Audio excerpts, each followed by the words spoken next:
పేదవాడి పక్షాన నిలబడతాం, ప్రజా గొంతుకై నినదిస్తాం. వాయిస్ ఆఫ్ వాయిస్లెస్, తెలుగువారి మనస్సాక్షి సాక్షి టీవీ. సాక్షి టీవీ ప్రసారాల కోసం మీ స్థానిక కేబుల్ ఆపరేటర్ని వెంటనే సంప్రదించండి. పులివెందుల ఒంటిమిట్ట జెడ్పీటీసీ ఉప ఎన్నికకు సర్వం సిద్ధమైంది. రేపు ఉదయం 7 గంటల నుంచి సాయంత్రం 5 గంటల వరకు పోలింగ్ జరగనుంది. పులివెందులలో 15 పోలింగ్ కేంద్రాలు, ఒంటిమిట్టలో 30 పోలింగ్ కేంద్రాలను ఏర్పాటు చేశారు. పులివెందులలో 10,601, ఒంటిమిట్టలో 24,600 ఓట్లున్నాయి. పులివెందులలో భారీ బందోబస్తే ఏర్పాటు చేశారు. సెన్సిటివ్ పోలింగ్ కేంద్రాలపై ప్రత్యేక దృష్టి పెట్టామని పోలీసులు చెప్తున్నారు. పోలింగ్ బూత్ల మార్పులతో ఓటు వేయడానికి ఇబ్బంది కలుగుతుందని ఓటర్లు చెప్తున్నారు. ఒక గ్రామంలో ఓటర్లకు మరో గ్రామంలో పోలింగ్ కేంద్రాలు ఏర్పాటు చేస్తే పోలింగ్ శాతం తగ్గే అవకాశం ఉందని వైఎస్ఆర్సీపీ నేతలు ఆందోళన వ్యక్తం చేస్తున్నారు. ఓటర్లను నియంత్రించే ప్రయత్నాలు వైఎస్ఆర్సీపీ చేస్తోందని ఆరోపించారు. దీనికి సంబంధించి ఇప్పటికే ఈసీకి, జిల్లా కలెక్టర్లకు ఫిర్యాదు చేశారు వైఎస్ఆర్సీపీ నేతలు. ఇప్పటికే టీడీపీ దాడులు, దౌర్జన్యాలతో పులివెందుల అట్టుడికిపోతోంది.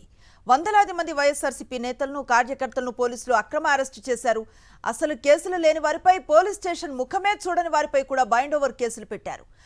పోలింగ్ రోజు వైఎస్ఆర్సీపీ నేతలు గ్రామాల్లో లేకుండా కుట్రలు చేస్తున్నారు. కూటమి కుట్రలతో పులివెందుల జెడ్పీటీసీ ఎన్నిక రణరంగంగా మారే అవకాశం ఉంది. పోలింగ్ ప్రశాంతంగా, ప్రజాస్వామ్యయుతంగా జరిగేలా చూడాలని ఇప్పటికే ఈసీకి వినతి పత్రాన్ని ఇచ్చింది వైఎస్ఆర్సీపీ.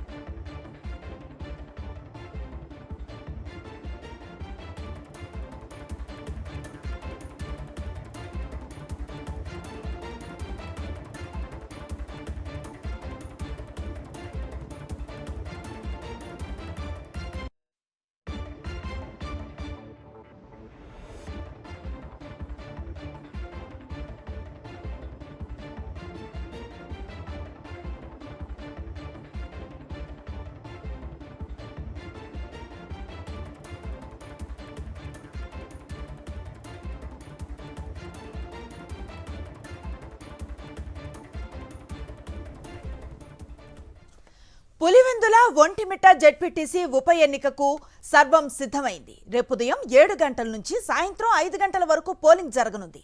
పులివెందులలో 15 పోలింగ్ కేంద్రాలు, ఒంటిమిట్టలో 30 పోలింగ్ కేంద్రాలు ఏర్పాటు చేశారు.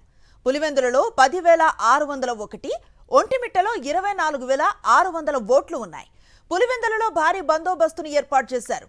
సెన్సిటివ్ పోలింగ్ కేంద్రాలపై ప్రత్యేక దృష్టి పెట్టామని పోలీసులు చెప్తున్నారు. పోలింగ్ బూత్ల మార్పులతో ఓటు వేయటానికి ఇబ్బంది కలుగుతుందని ఓటర్లు చెప్తున్నారు. ఒక గ్రామంలోని ఓటర్లకు మరో గ్రామంలో పోలింగ్ కేంద్రాలు ఏర్పాటు చేస్తే పోలింగ్ శాతం తగ్గే అవకాశం ఉందని వైఎస్ఆర్సీపీ నేతలు ఆందోళన వ్యక్తం చేస్తున్నారు. ఓటర్లను నియంత్రించే ప్రయత్నాలు టీడీపీ చేస్తోందని ఆరోపించారు. దీనికి సంబంధించి ఇప్పటికే ఈసీకి, జిల్లా కలెక్టర్కు ఫిర్యాదు చేశారు వైఎస్ఆర్సీపీ నేతలు. ఇప్పటికే టీడీపీ దాడులు, దౌర్జన్యాలతో పులివెందుల అట్టుడికిపోతోంది. ఇప్పటికే వందలాది మంది వైఎస్ఆర్సీపీ నేతలను, కార్యకర్తలను పోలీసులు అక్రమ అరెస్టులు చేశారు.